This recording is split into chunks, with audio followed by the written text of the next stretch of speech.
આજે બનાવીશું મિત્ર આપણે ચૂરમાના લાડુ. લાડુ માટે પહેલાં આપણે 1.5 કિલો લોટ લીધો છે. લોટ થોડોક કરકરો ભાખરીનો દળાવેલો છે અને મુઠિયા બનાવી અને બનાવીશું લાડુ.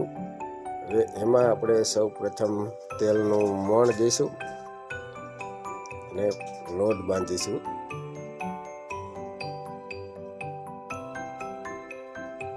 અને આજે ઉત્તરાયણ છે મિત્રો. ઉત્તરાયણના દિવસે તો વિડીયો નહીં, પણ કાલે વિડીયો સવારે આવી જશે. અને સુરેન્દ્રનગરની ઉત્તરાયણમાં લાડવા, ઊંધિયું અને પૂરી હોય જ છે.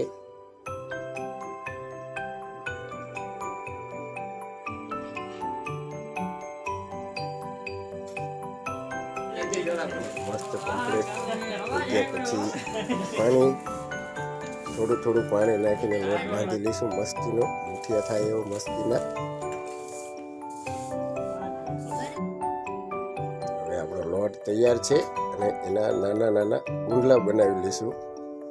એને તેલમાં તળશું. આપણા નરેશભાઈ જે લોટના ગુંડલા બનાવે છે અને હું તમને ગુંડલા બતાવી દઉં કે આવી રીતના વાળજો, એટલે પક્કે પાકા ચડી જાય તેલમાં અને કાચા ન હોય.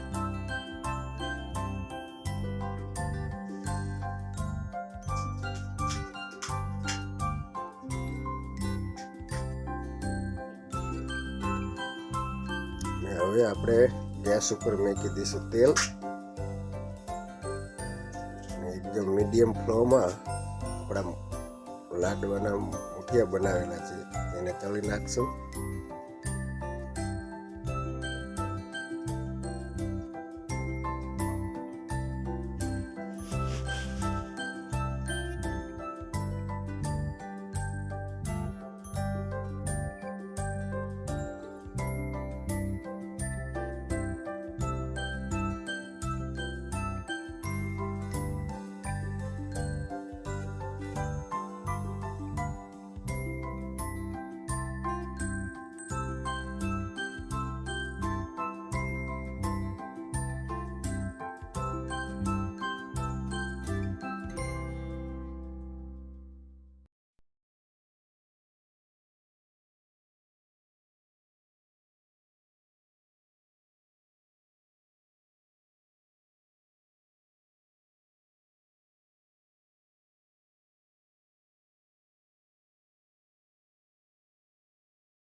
ને હવે તરવામાં બીજા મિત્રનો વારો આવી ગયો છે, વિનોદભાઈ કાંજિયા, જે પોતે તળવા બેસી ગયા છે મુઠિયા. અને મિત્રો મુઠિયા તળી જાય એટલે એને કટકા કરી અને ઠરવા માટે રાખી દઈશું. ઝીણા ઝીણા ટુકડા કરી નાખશું.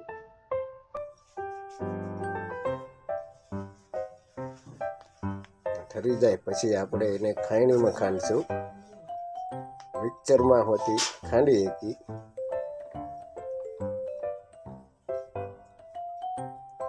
અને પાછળથી આપણે થોડો ગુંદર ચડી નાખશું લાડવામાં નાખવા માટે. અને ખાયણીનું કામકાજ ખાંડવાનું પણ વિનોદભાઈ જ રાખેલું છે.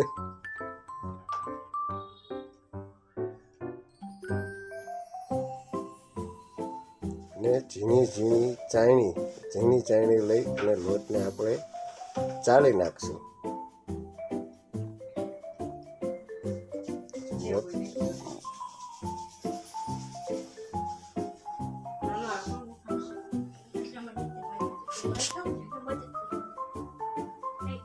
અને હવે આપણો લોટ લાડવા માટેનો તૈયાર.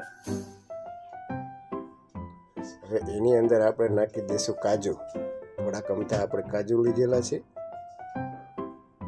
પછી આપણે લીધેલી છે થોડીક અમથી બદામ, જે ઝીણા ઝીણા ટુકડા કરેલી છે.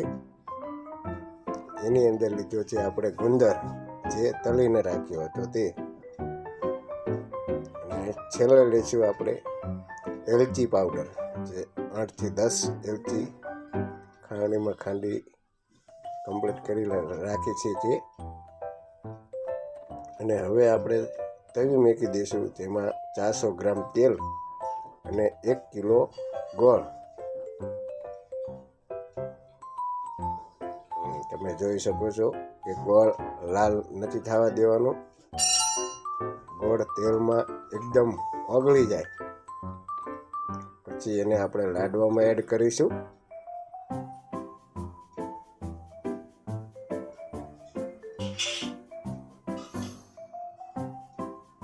લાડવામાં એડ કર્યા પછી એને ફર્સ્ટ ક્લાસ હલાવી અને લોટ કોરો ન રહી જાય એવી રીતના એક કરી નાખશું.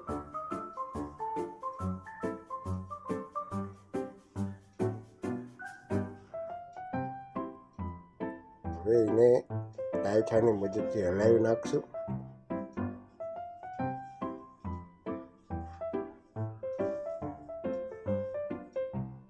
જેમ બને એમ મિત્રો આપણે ગોળ ઓછો નાખ્યો છે, કેમ કે લાડવા મીડિયમ અમથા ગળા હોય તો તમને ખાવાની પણ મજા આવશે.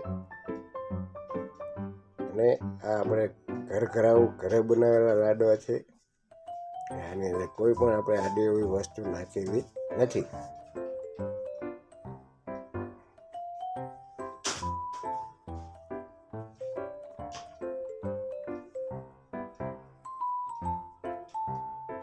સાઈડમાં બકડીયામાં ચોટું હોય ગોળ, એ પણ ઉકાળી લઈશું. અને આપણું રોગ તૈયાર. અને આ બજારમાં મળે એવું પ્લાસ્ટિકનું બીબું લાડવા બનાવવા માટે ડિઝાઇનવાળા થઈ જશે. લાડવા આપણા હવે થઈ ગયા છે એકદમ તૈયાર.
જય માતાજી.